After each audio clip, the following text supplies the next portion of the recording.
country went through a civil war, but it did not disintegrate.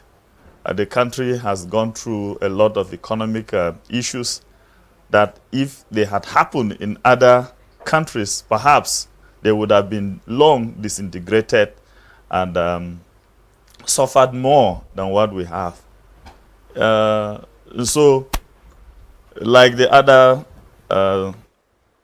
commentators have stated, that we still have hope. Our hope is that within the shortest possible time, Nigeria will find itself on its footing, and then we can do better than where we are. And therefore, I want to urge the citizens of Nigeria and the friends of Nigeria not to lose hope, but to keep working hard and to do the right thing. Let Nigerians learn to go by the rule of law. If we go by the rule of law, everything will work as it should be. Institutions will be developed, institutions will be built, everything will, you will have faith. You know that this will work. For instance, look at our educational sector. What's happening there? It is almost stagnated. The universities have been stagnated. If a student enters the university in Nigeria, he does not know when he will finish. Children, my children have been asking me, our father, when are we going to finish from a Nigerian university? You never can say. If you have the opportunity to go in, you don't know when you end because of one problem or the other. And these are institutional issues. Go to the health sector. As we are talking now, Nigerian resident doctors are on strike. Why do we have all this? Go back to agricultural sector. What is happening in that sector? So much potentials that have not been exploited. Almost everything you plant in Nigeria will grow well. But it has not, we have not really given these sectors the needed attention. And so Nigerian leadership must do something. And I urge all Nigerians. The leadership we have comes from the people. These leaders do not come from the sky or from another planet. It is we, the people, who come up and become leaders. And so we must change our orientation from day one. If Nigeria must work, it is incumbent on every one of us as a citizen of this nation to resolve in his mind that I will do right. And if I decide that I'm going to do right and every other person decides is going to do right, wherever we find ourselves, we shall do right, then this nation will move forward. But if I am waiting for an opportunity to slice corruptly the national cake or to do it with ulterior motives, to bring in religion, to bring in tribalism, and all kinds of things. These are the things that have kept Nigeria below the baseline. And so I want to urge that all Nigerians and all humanity should learn to go by the rule of law so that it shall be well with our country and the world. My thoughts. Thank you very much. Barrister Ahile, he has mentioned some of the few challenges, he feels, is bedeviling our nation at this time. He spoke about the educational sector, the health sector, So, well, before we hear you, we'll just go on a short break and we'll return back. Thank you.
Welcome back to the show. This is the Lifeline on Equa TV Africa. If you are just joining us, we are discussing the topic Nigeria at 61, power rotation and calls for secession. Before we went on the break, I was just asking Barrister Ihile a question.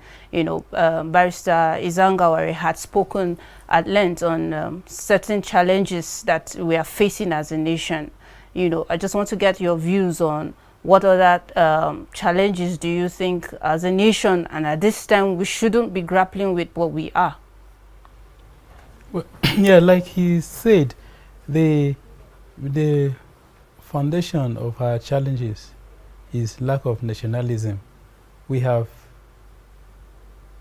a country where people are not nationalistic, people are not patriotic, but unfortunately it starts even from the government. The government itself does not care for the citizens. I've always made this illustration that I know my father loves me, and my little children know that I love them. I've shown them love. So they know this is their daddy. As they are growing up, they know that this is their daddy because of the relationship that has existed between us.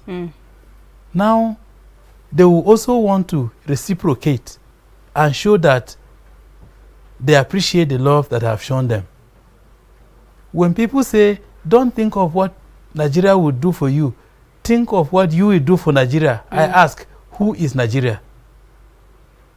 Because Nigeria doesn't seem to care for its own citizens. Barrister Godfrey mentioned how over 50 people are to be buried today in Kaduna, in southern Kaduna. And the president said that the safety of lives and property remains their priority. And I was imagining that if that is truly their priority and the safety is where we are, then should APC remain in power again? Because even their priority, we can't see it. We can't see that this is their priority. So that is the base of many of our, the base of our problems. The leaders should first of all show, Nigeria should first of all show that these are our citizens, we care about them, we protect them at all costs. America recently sent it, I think it was last year or so, they sent special forces to come and rescue two persons that were kidnapped in Chad and taken into Nigeria. And after they had been kidnapped, freed and taken away, Nigerian government was saying it was with their consent. But for us, are we seeking other people's consent to go and rescue our people in their own country? How about the ones here? You can imagine that over 300 students will be kidnapped and kept in the bush. Have they been turned into spirits, or they are still flesh and blood? That even with small phones like this, you can through Google see locations everywhere. You can see your house on Google Map on a small phone like this. Yet Nigeria, with all the security and all the apparatus, we cannot see where 300 people are kept. And if 300 children are kept, it means there are maybe 100 people guarding them. So 400 people are clustered in a place that cannot be located by Nigerian security forces. Wow. So insecurity is at the peak, and life is the first thing that we have. That's why we are talking here. Once life goes out of any of us, we will even be afraid of the person that we have been talking with. It's that life that is sacrosanct. But in Nigeria, life is no longer sacrosanct to our leaders. Recently, our Northern Governors Forum met, and why people have been killed so much in Kaduna State and kidnapped, they didn't say anything about it. Their concern was power rotation is unconstitutional. That was why they came out and issued the communique. And unfortunately, the chairman of that forum is a lawyer and the governor of our state. Will it not be right to say shame to us? So on this is the base that has given rise to so many challenges. He has mentioned education, health. We have bad infrastructure. People are dying because of bad roads. We have issues of economy, not many people can afford 2 square meals in a day in Nigeria now. And the unfortunate thing is that our governments and its agencies have become propagandists. They will, on a daily basis, be telling us, we have done this, we have done this. Meanwhile, we are not seeing it. If anything is done for us, we should be feeling it. And then we can tell people that this is what our government has done for us. If I give you my phone, I will not be the one that should be telling you that I have given, telling you that I have given you phone. You should be the one that will tell your friends that your colleague has given you a phone. That's true. But here we find a situation where they are telling us the things they have done and we are not seeing them. So that is where, in fact, so on that foundation of lack of nationalism, lack of patriotism, so many things have been built that we cannot even finish counting. When you talk about this one and finish, you now, because even the government, the way people are treated as if they are trash. Simple things like national registration, our government cannot register people to know these are Nigerians.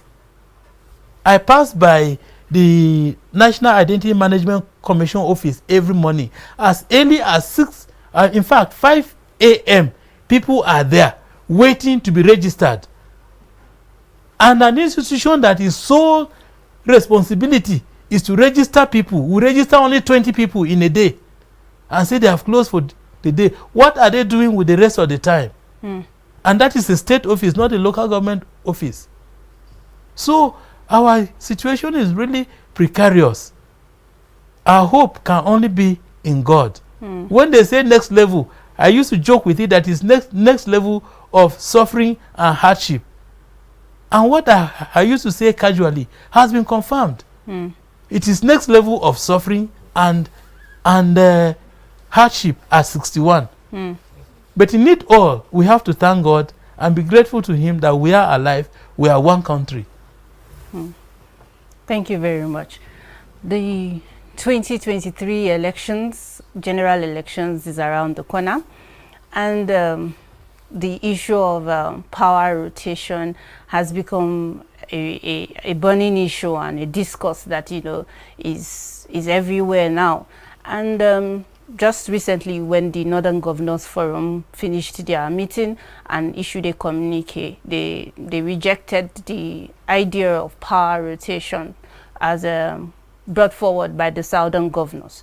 So, Barrister Matthew, what is your own idea of what is power rotation generally? Power rotation, as the name implies, is a shift of power from one political zone to another, and mostly political power. And it is a situation that has it's an idea that has a historical connotation in Nigerian constitutional development. Now, when you look at the First Republic, there was an arrangement by the politicians there, the NC, NPP, MPC, as well as AG. In the Western, in the Northern, there was an arrangement for political party, concession, as well as political arrangement. Now, when we come to the 1960 Republican Constitution, we operate parliamentary system of government. Now, when we come to the presidential, around the Second Republic, under Shagari, you find out that there were alliance also, where Shagari took Alex Ekweme to be his vice president. Now, the essence of that is to do away with the tendency of let me use the word quote and unquote, marginalizing Igbos who were not, who were thought not to be in the helm of affairs. Incidentally, when we come to the 1979 Constitution, the Constitutional Drafting Committee by then, which was headed by Professor Yadudu, I think, the issue of rotational presidency was raised. And when the issue of rotational presidency was raised at the Constitutional Drafting Committee, it was debated and they were not able to arrive at a consensus as to whether we will have rotational presidency. That is how the 1979 Constitution came in, omitted the notion of inclusion of constitutional presidency, rotational presidency. But in 1998, when Abacha was preparing for his UNCP to become the president of Nigeria, there were arrangements along political zone to have vice president from the regional zones, where you will have the Middle Belt will bring a vice president, Southeast will bring a vice president, Niger Delta. He was trying to create a sense of belonging. Now, the issue that we're talking about, rotational presidency, whether the constitutionality or otherwise, mostly, I am of a position, and most lawyers, that there is no constitutional provision for the rotational presidency.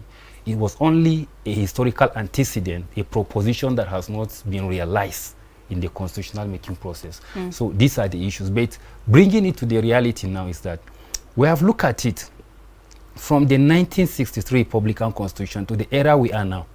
The highest number of people regionally that have governed Nigeria are the Northerners. And the highest number of people that have been in the security sector are the Northerners.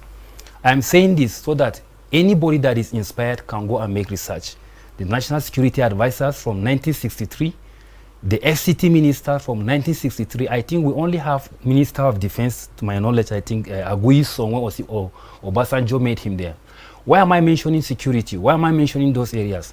Despite the political power since 1963 Constitution, the northern Nigeria still remain the poorest, the most insecure.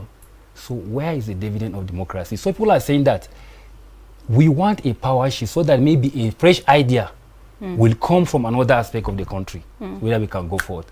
That's the little I can say about rotational presidency and maybe the constitutional issues surrounding it. Okay. Barrister Datal, let's hear your views. Do you think it is constitutional or it's just a political arrangement? Thank you. When Barrister was taking us down, my learner friend was taking us down the historical lane, and you discover that there's no problem that's new in this country. We've had these problems way back, even before the advent of colonial masters. Nigeria then, though not on paper, existed, and these tribes were there, and they've always been fighting themselves over mundane issues. And in the 21st century, it's sad that we have to talk about rotational power in Nigeria as this. It's sad, because this kind of argument, if you take it beyond Nigeria and you discuss it in some places, you look backwards and primitive, actually. Because when I drop my child in school, I'm not bothered whether the child is from the north or from the south, whether the teacher is from the north or from the south.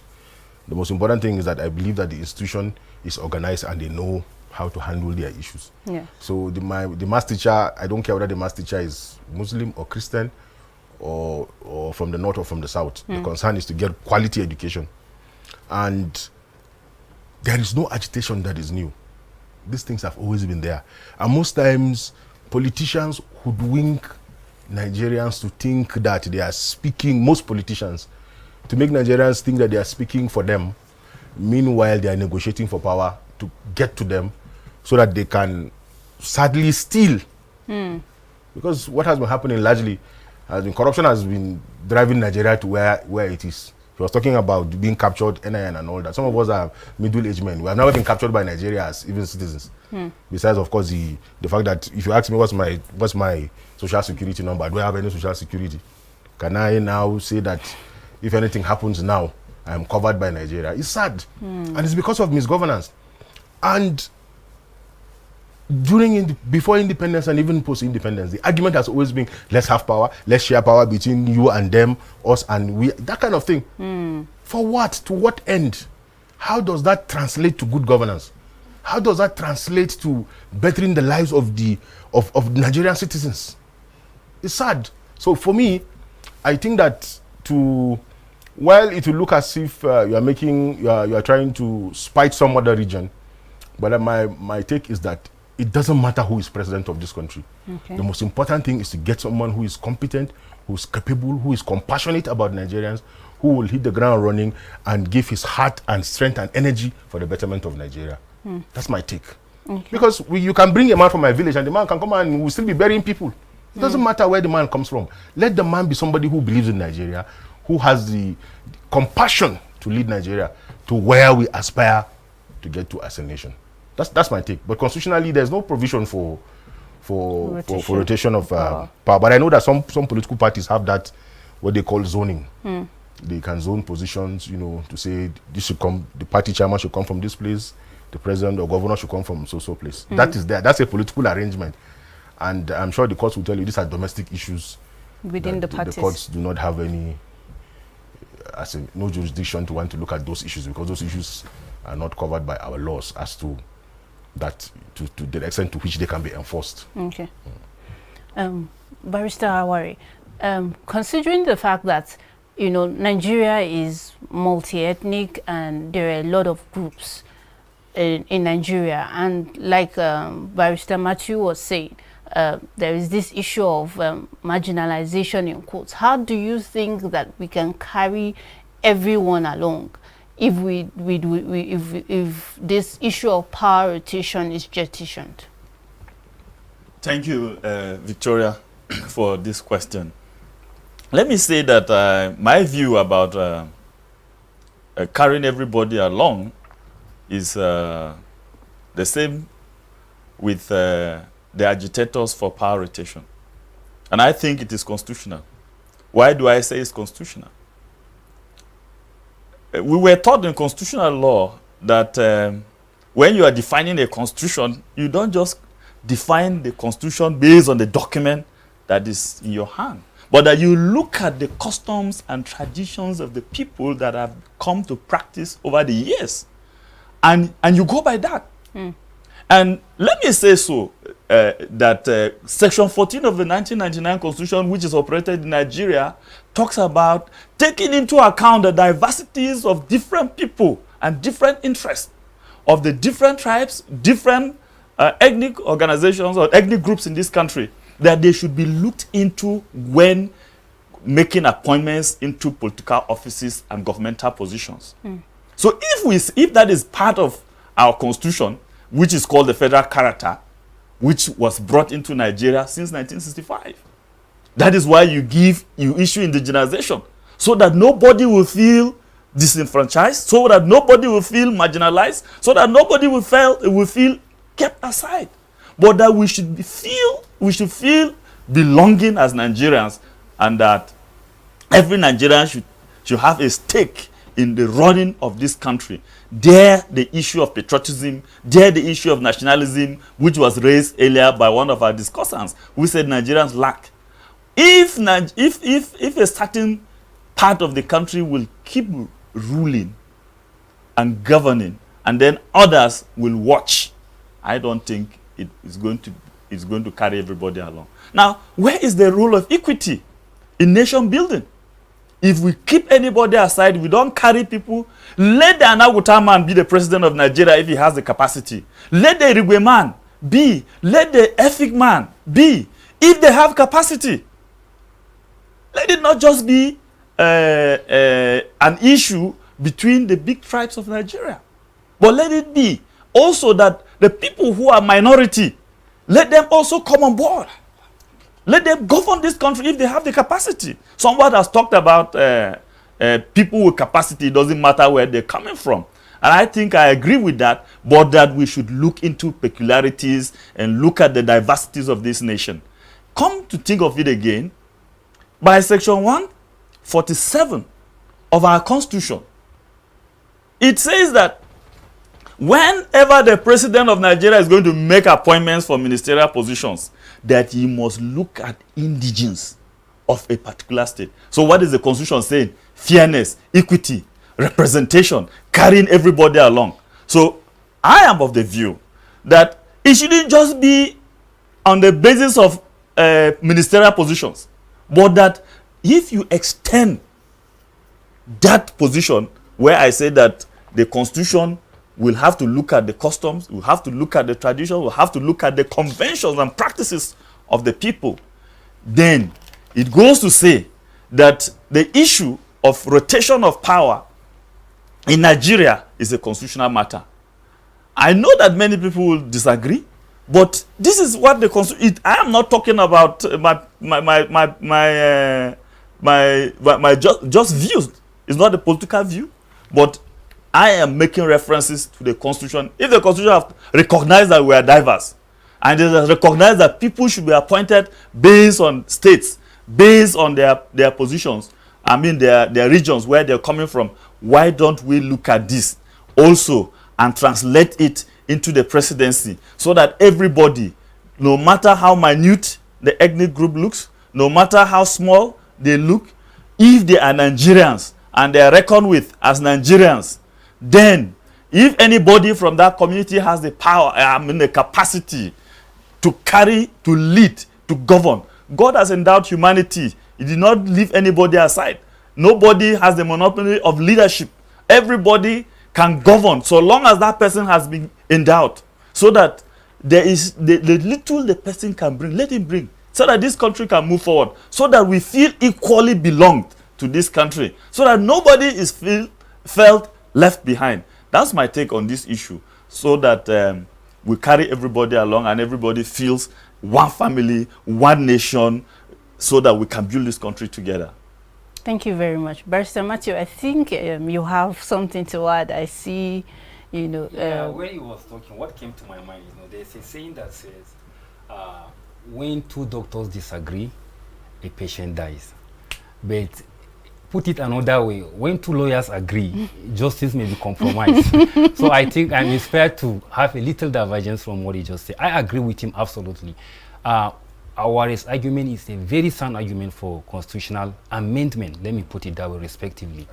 Now, the issue we are talking of, whenever we quote section 14 sub 3, talking about federal character, we look at the wordings of that constitution, it does not extend to political parties. The section 147 of the constitution that he cited is a very germane provision.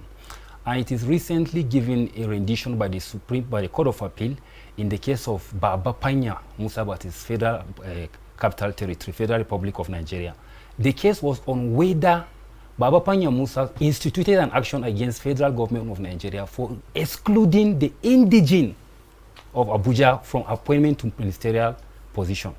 And they rely on that section 114.3 and 147. The court held that yes, that section applies to the extent of executive arm of government, the appointment. But in terms of political equality or fairness, that's why we're talking about the constitutional, the history. And one of the rules of interpreting the constitution also is the historical antecedent. Why is it that we did not include that in the 1979 constitution, the federal character, as well as we have it here? Most of our regional political parties were formed along regional lines.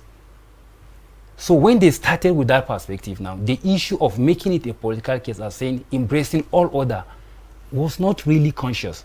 That's the spirit of the 1963. You see, NPC was Northern People's Congress, isn't it? And the Hausa is Jeremiah Mutaning Arewa.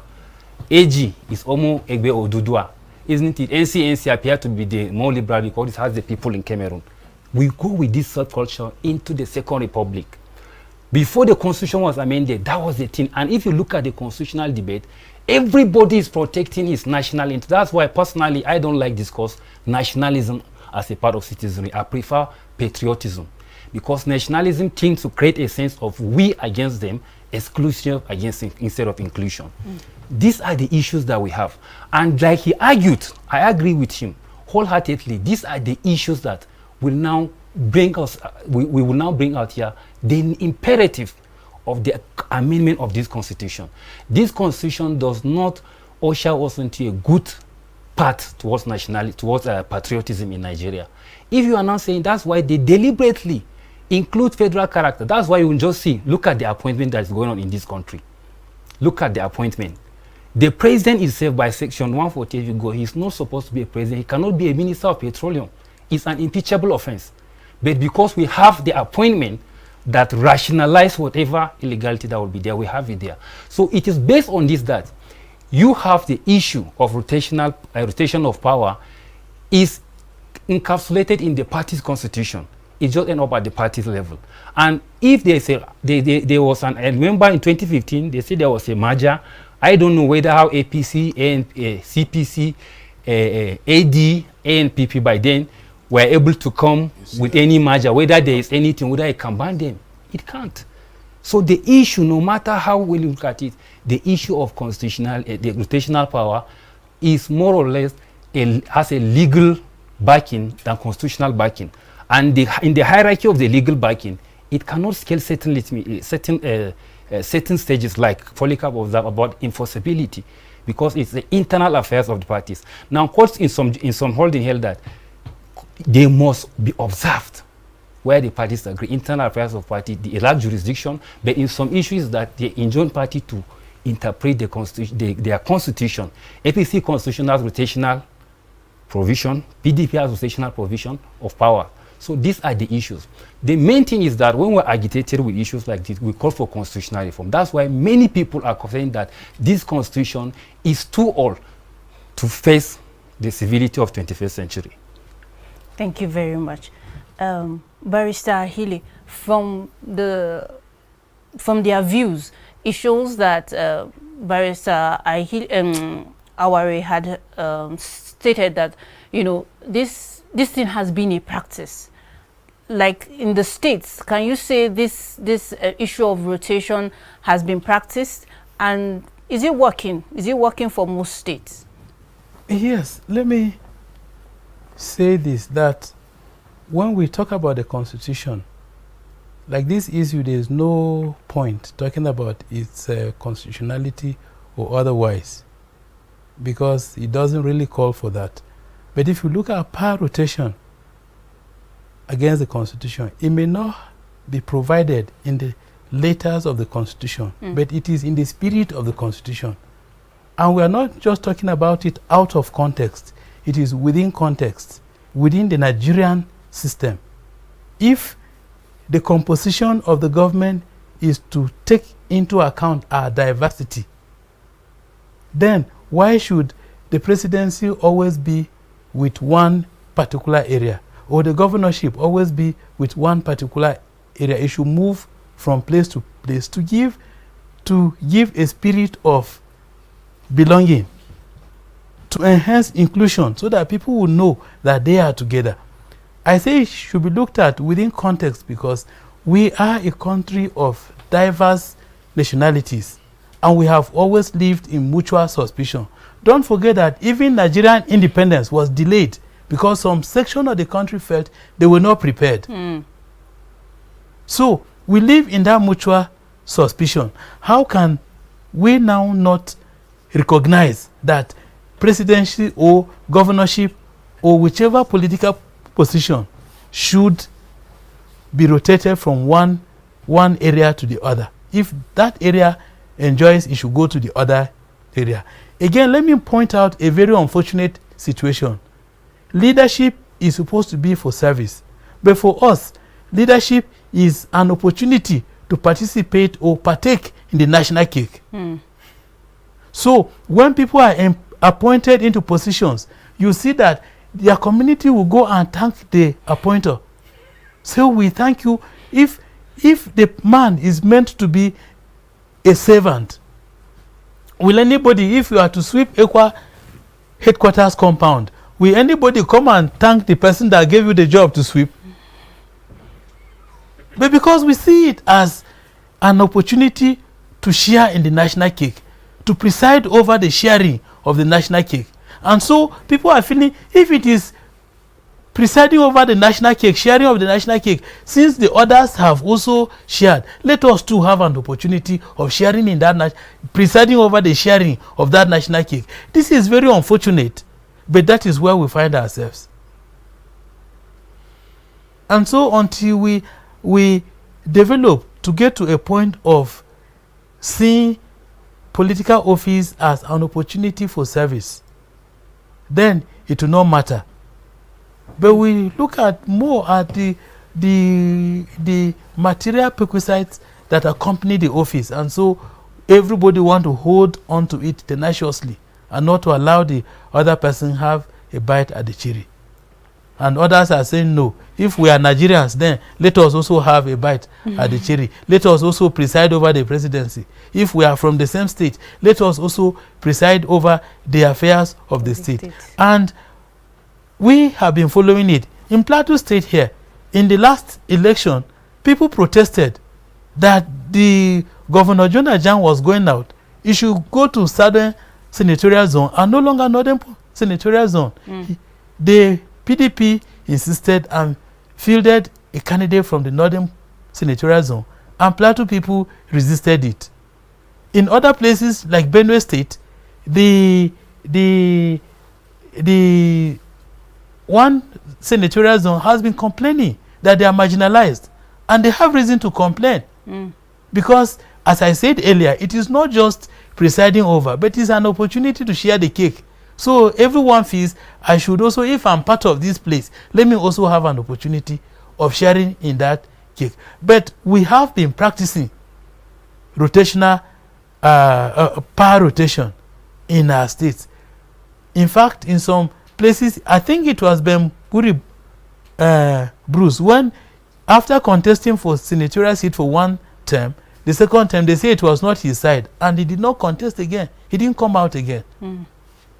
Even for people who have been there, who have built their houses, they have been there for decades. No, there are agitations back at home. People are dissatisfied with that. They feel it should be changed. Just that for one reason or the other, they have an advantage. That is why they go there and come and go again.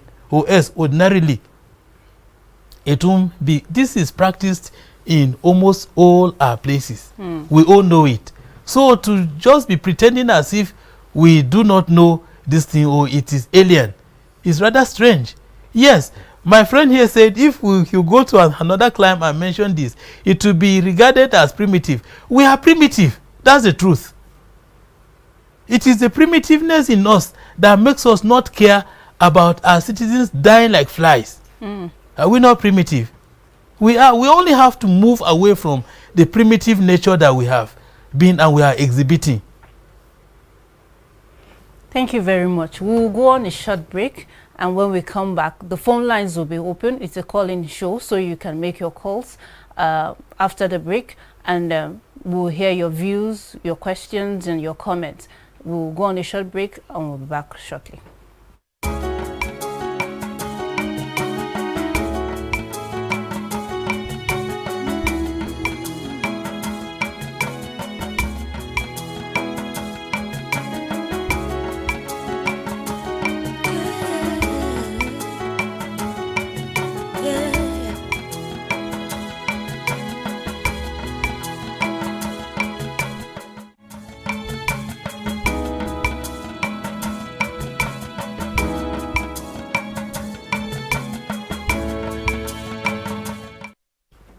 You're welcome back to the Lifeline.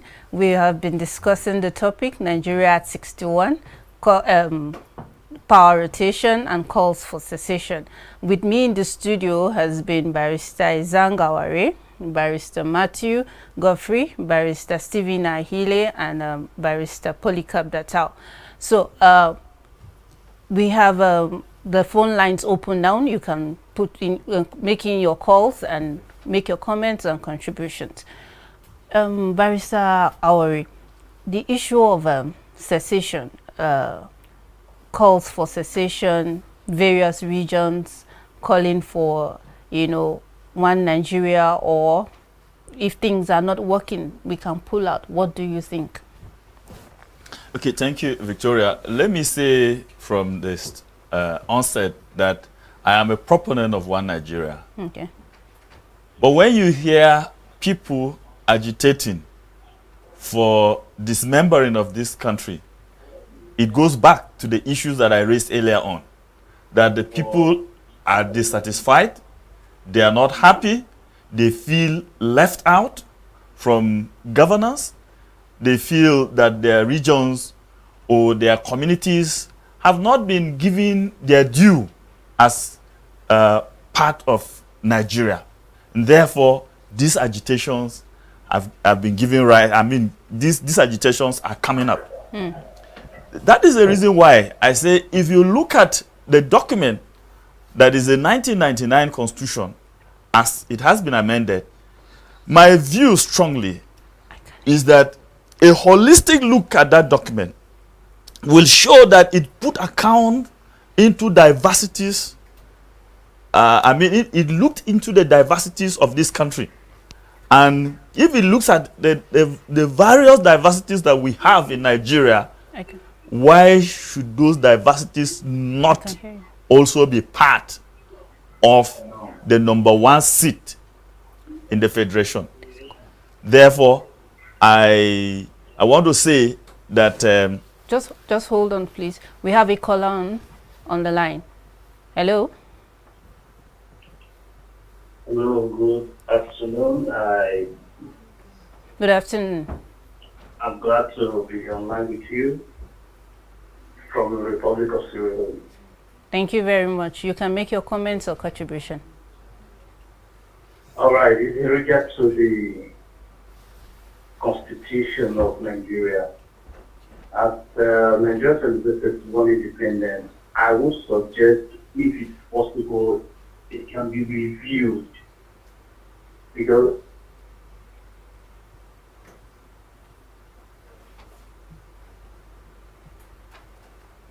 Hello.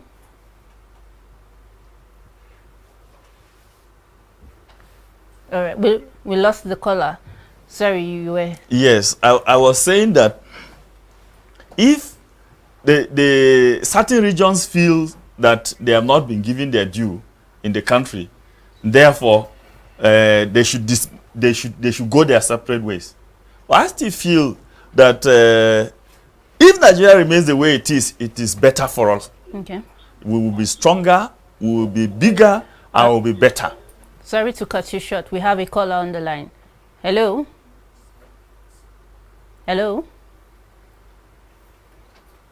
Sorry, we lost that call again. Sorry. Now, let me conclude this quickly. What I am saying is that if Nigeria looks at the agitations of these people and carries now everybody, so the leadership of this country should begin to look at the reasons. What are the reasons that are bringing about these agitations, and begin to look for solutions for these reasons? The better it is for all of us as a country, and for, in fact, even for the good of Africa. Sorry, I have to cut you. We have a caller on the line. Hello. Hello. Oh, our network is bad today. Sorry for the breaking of your thoughts. Can you continue? Okay, like I was saying then, what I'm saying is that if the leadership of this country will look at the reasons for these agitations, let us bring sociological researchers. Let them research what is the reason these people are agitating for dismembering this country, for trying to succeed. I am saying that it is better to remain as one country, because we will be stronger, we will be better, and we have the population, we have the human resources. Every of these regions are endowed in one way or the other. Look at the eastern region. They have a lot of agricultural potentials. They also have coal and other endowments there. If you go to the southwest. Hello. Good evening. Hello. hello. Sorry, can you turn down the volume of your TV set?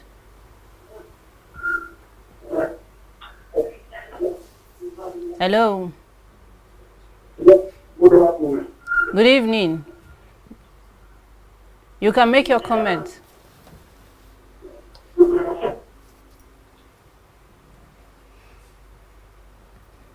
We're having problem with the phone lines. Sorry, you can go ahead. Okay. Yes. I was saying that if Nigeria carries out, researches to know exactly why these regions are thinking that they should dismember. Hello. Hello. Good evening. You're welcome to the show. You can make your comments. Yeah, I'm calling from Lagos. Okay. What's the name, please? Yeah, my name is John. All right. You can make your comments. My contribution in this program is done, and because Nigeria is already there, because nothing is working. It cannot be a child 51 years is not working. That child is already there. So what we need in this country is something like true federalism. Let every state control their resources then we see confusion. You see what Senate, National Assembly is doing? They are not helping the country. They are only making money. See this electoral law. Let's do something like electronic results. You see what happened there. So Nigeria is not working. Nigeria is not working. Let's go through precisely. So every step of prayer is something.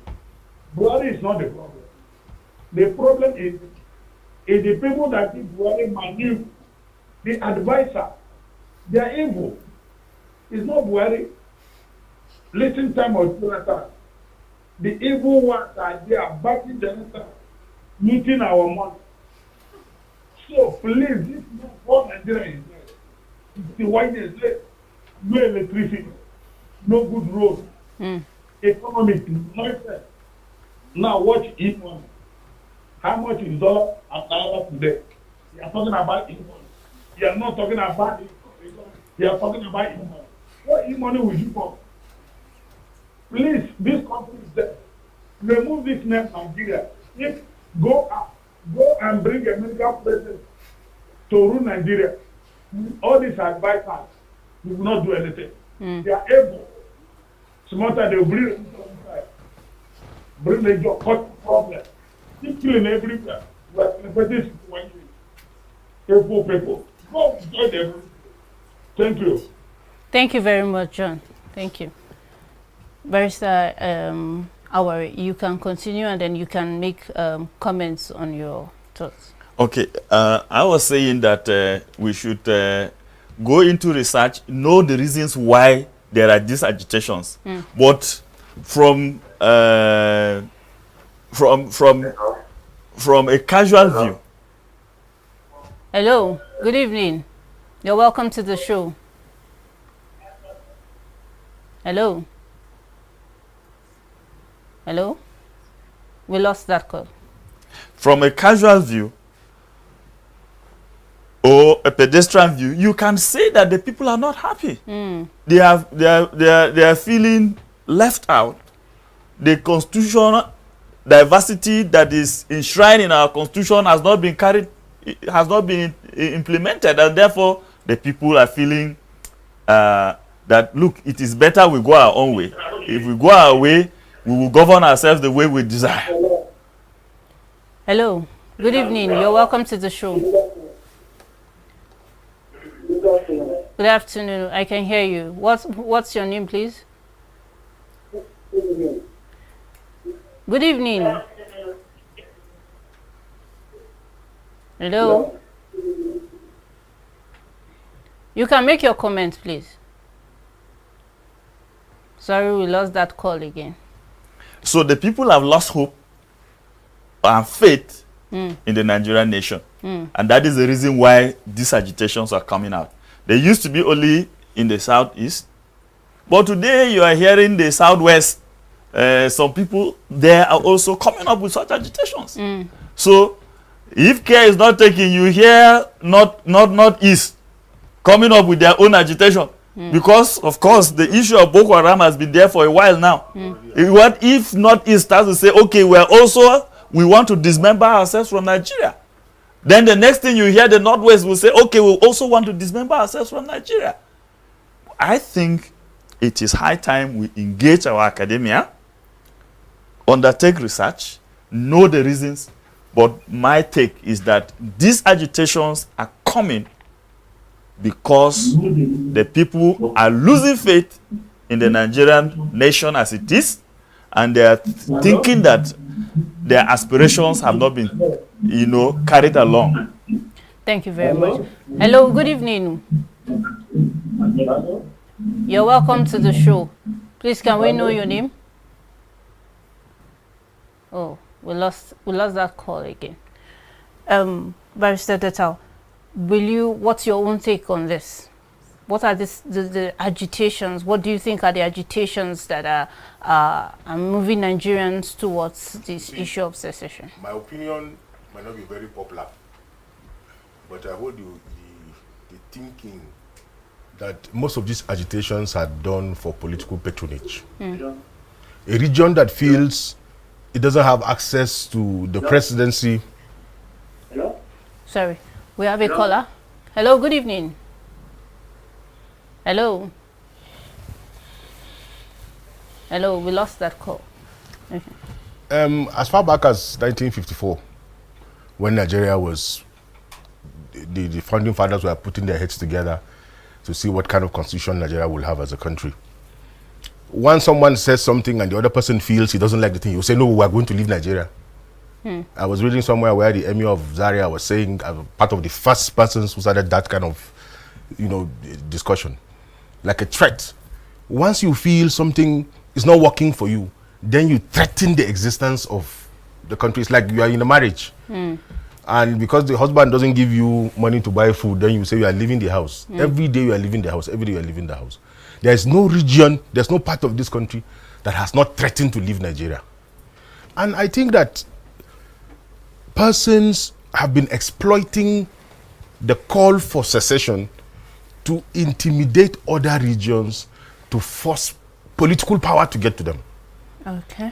There's nothing new under the sun, right? We can't invent the wheel. We can't reinvent the wheel. But there is nothing that we have not attempted practicing in this country.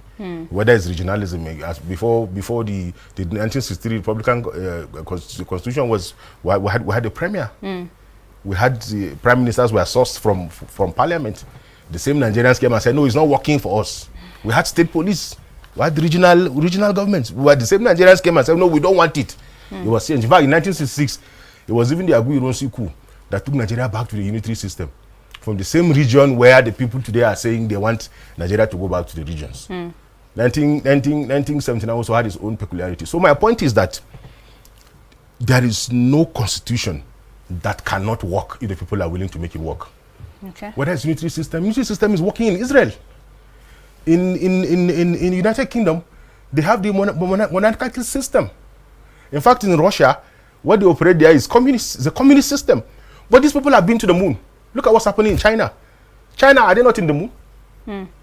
So my point is that if we want Nigeria to work, Nigeria will work regardless of who is there at the top. We shouldn't be bothered about sending tribal people to lead us.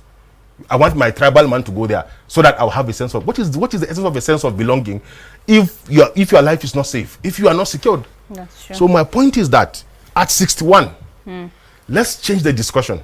The discussion for over 70 years has always been, let it come to my own people. Barrister here mentioned how these political parties evolved in Nigeria. And if you look at it, these parties are still structured in the same mold way back from pre-independence. You have the northeastern people have always had their political party. Which now evolved into what became AMPP, which was the then GMPP.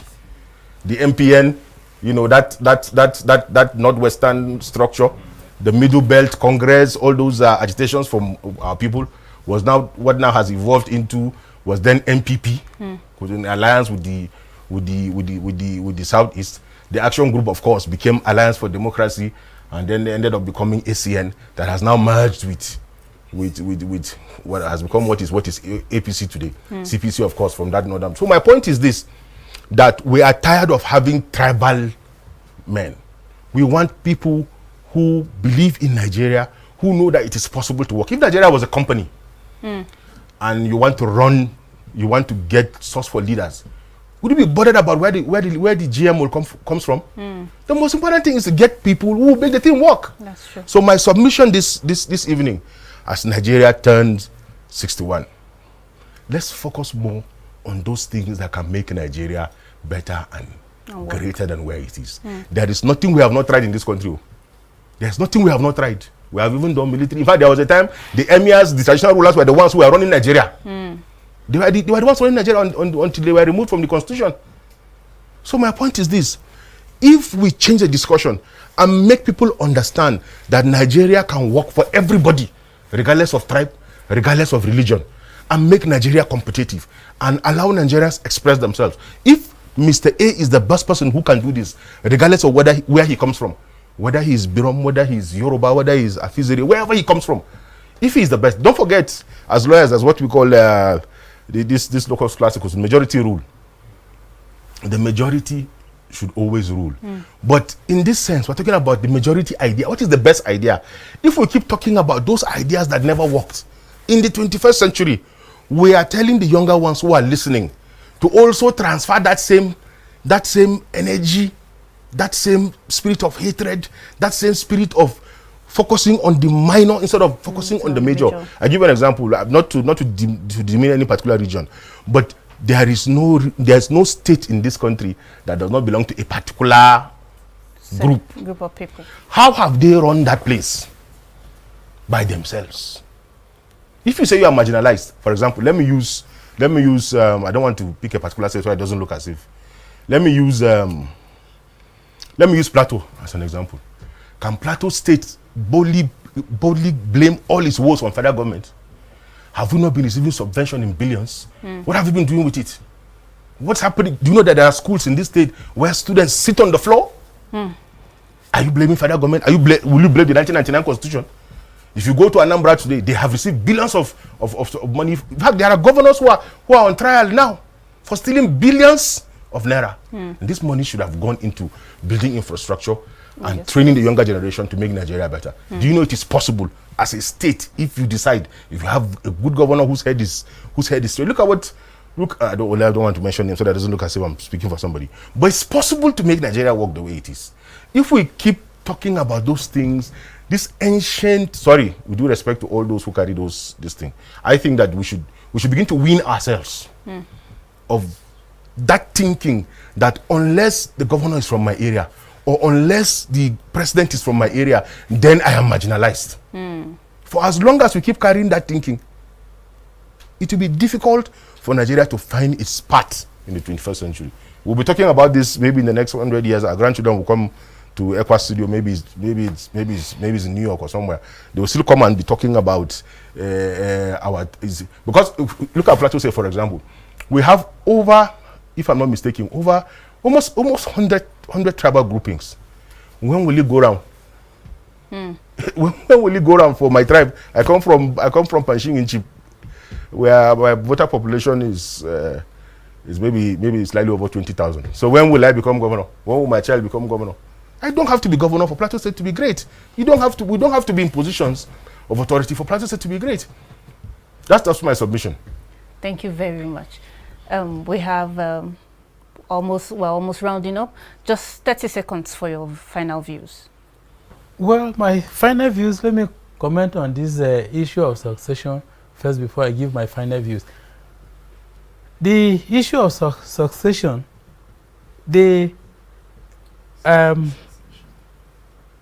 succession.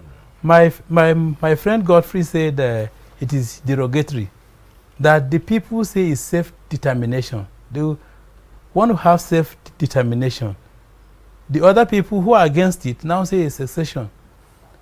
Whichever way you call it, I do not agree that it is majorly because of political patronage.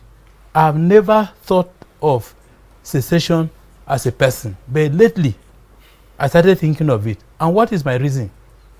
If I live in my house, I've seen people in my neighborhood that kidnappers came and kidnapped either the child or the either children or the parents at night and demanded ransom. The other one, we were in the house together with my friend that out here. If it is that kind of country that you sleep in your house, you cannot sleep, kidnappers will come at any time and knock on your door and take you and demand ransom and it's paid, and they are not brought to book. They have phones they used in calling people, and they are still making use of those phones and kidnapping other people and taking ransom, and nobody brings them to book. In Plateau State here, we have houses where people have been chased out of their ancestral homes, and the attackers are living in those houses without arrest. If it is that kind of country that we are, that is called Nigeria, then I better be another country where I will face other challenges than threat to my life. That is the thing. So that is most paramount. And you can only be alive before you look for political patronage. My final words.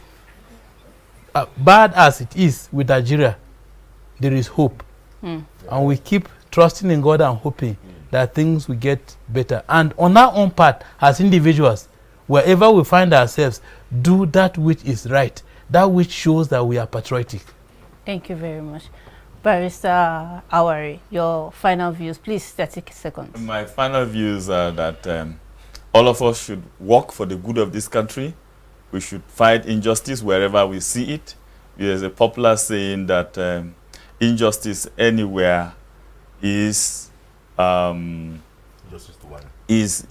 Injustice anywhere in the world, you know, affects justice every other place. And so we should be the people who will work based on the rule of law, and then instill the patriotic attributes in our lives, and so that our day-to-day activity, we will move this country forward and make the world a better place. Nigeria is critical to Africa, and we must work so that not just Nigeria, so that Africa too, and by extension the world, can be a better place for all of us. Thank you very much. Barrister Matthew? God bless Nigeria. Happy independence.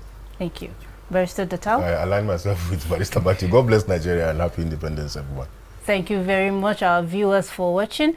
This is The Lifeline. We will join you on Wednesday at 6 p.m. You can join us once again. Happy independence to all Nigerians. Thank you.